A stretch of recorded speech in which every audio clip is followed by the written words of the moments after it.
Hello guys, कैसे हो आप सब। आई होप आप सब बहुत अच्छे हैं। आज मैं ये वीडियो बिल्कुल नहीं अपलोड करने वाली थी क्योंकि मैंने सोचा था अब मैं 2-3 दिन रेस्ट ले लेती हूँ कि वीडियोस मैं अपलोड नहीं करती हूँ। पहले से ही जो है मैं सब रिकॉर्ड एंड एडिट करके रख देती हूँ, बट जैसे प्लान करते हैं वैसा होता नहीं है।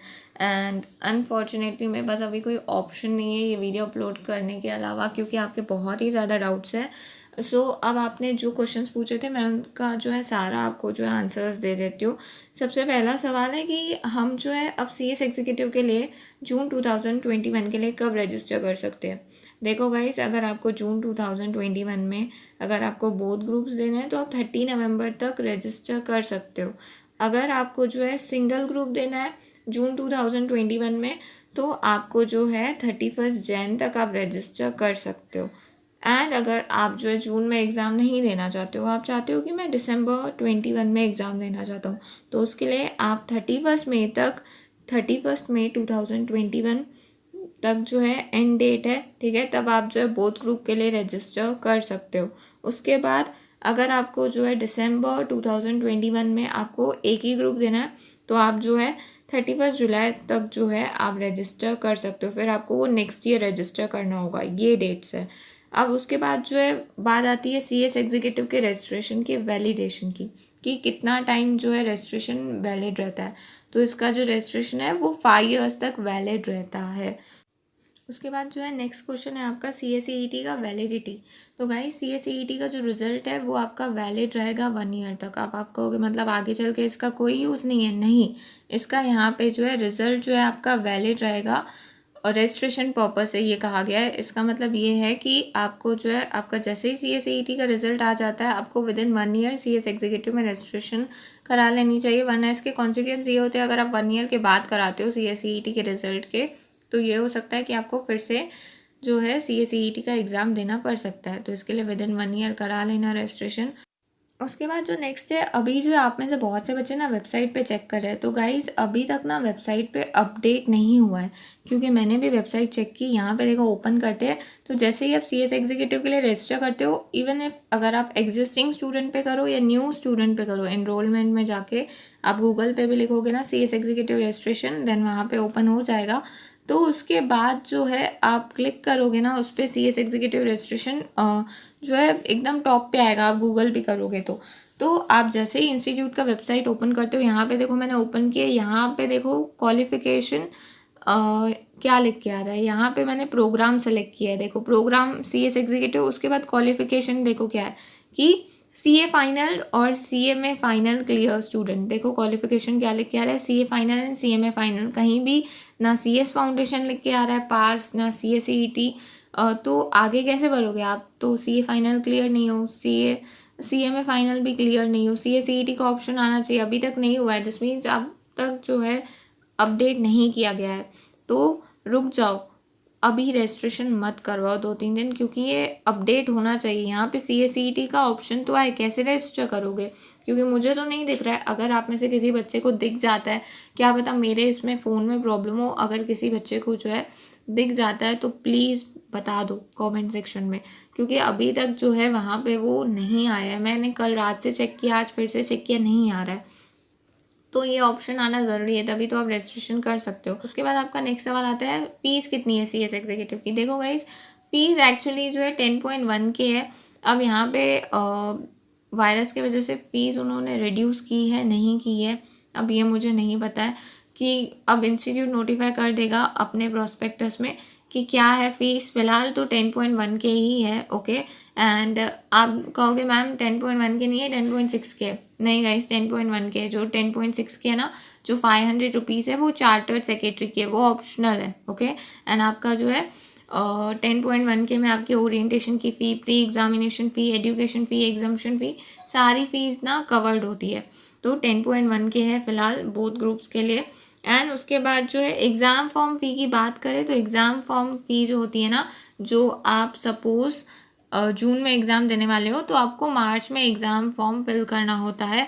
एंड दिसंबर में एग्ज़ाम देने वाले हो तो आपको सेप्टेम्बर में एग्ज़ाम फॉर्म फिल करना होता है। तो उसकी होती है 1200 पर मॉड्यूल, यानी कि आप जितने ग्रुप दे रहे हो उसका जो है 1200। आप CS एग्जीक्यूटिव में 2 ग्रुप दे रहे हो तो आपको जो है 1200 पर मॉड्यूल यानी 2400 पे करना होगा। एक ग्रुप दे रहे हो तो 1200। ओके, उसके बाद नेक्स्ट है एग्ज़ाम फॉर्म फिल कब करते हैं।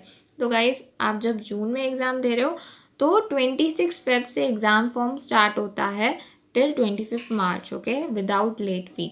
फिर उसके बाद जो है लेट फ़ी पे करनी होती है, 10 अप्रैल तक वो टाइम देते हैं। उसके बाद नेक्स्ट है अगर दिसंबर में एग्ज़ाम दे रहे हो तो ये एग्ज़ाम फॉर्म की डेट फिक्स्ड है, चेंज नहीं होती है।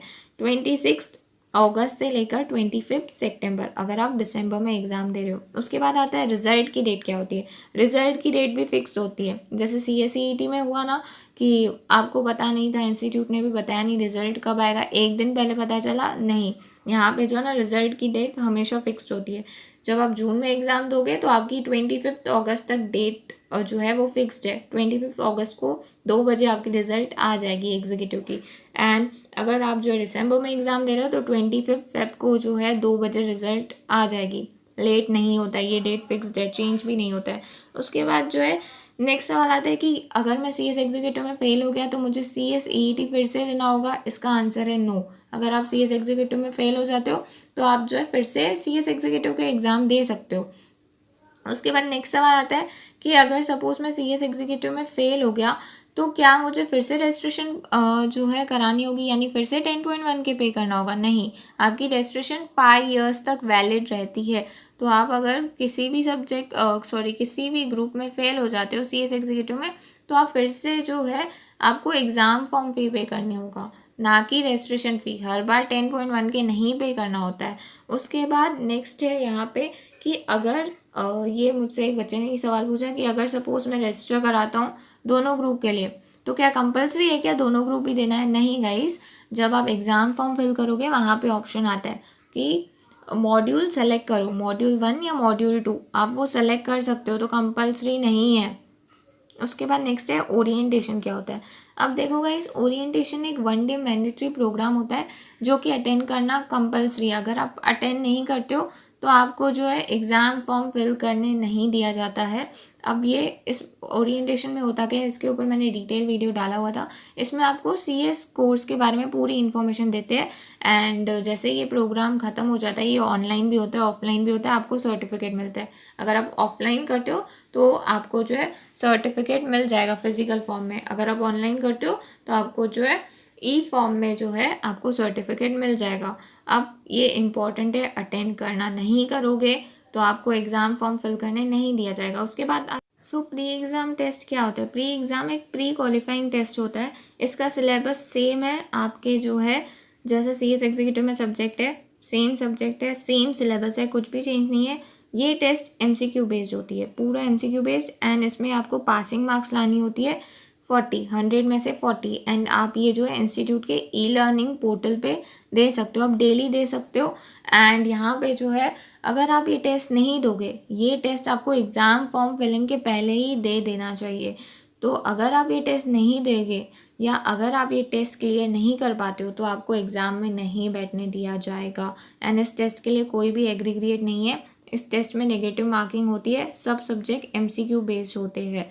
तो आपको ये टेस्ट क्लियर करना बहुत ही ज़्यादा ज़रूरी है। एंड आप जो है अगर सपोज़ प्री एग्ज़ाम टेस्ट देते हो एंड फेल हो जाते हो तो फिर आपको जो है वेट करना होता है 8 आवर्स का। उसके बाद आप ट्राई कर सकते हो, आप ये टेस्ट डेली दे सकते हो।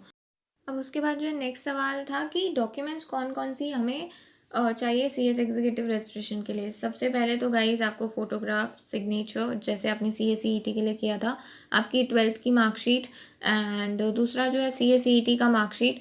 और भी कोई रिक्वायर्ड डॉक्यूमेंट्स होंगी तो वो इंस्टीट्यूट नोटिफाई करेगा, फ़िलहाल इतनी ही है। एंड आइडेंटिटी प्रूफ, और कुछ भी नहीं। एंड उसके बाद नेक्स्ट सवाल आता है student education fund trust.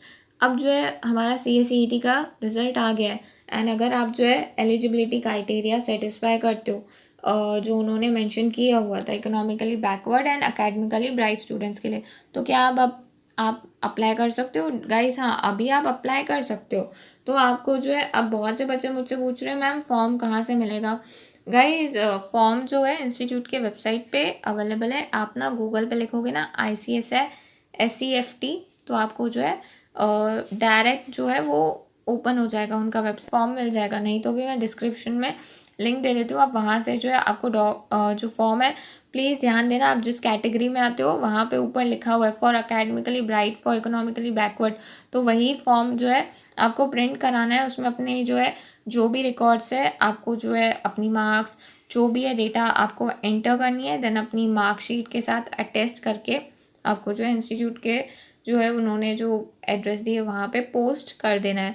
And हाँ, अब अगर इकोनॉमिकली बैकवर्ड स्टूडेंट की बात है तो उनको इनकम सर्टिफिकेट भी जो है पोस्ट करना होगा। सो आई होप अब आपके सारे डाउट्स क्लियर हो चुके होंगे। और भी कोई डाउट है तो आप कमेंट कर सकते हो। चलो गाइस, बाय, टेक केयर।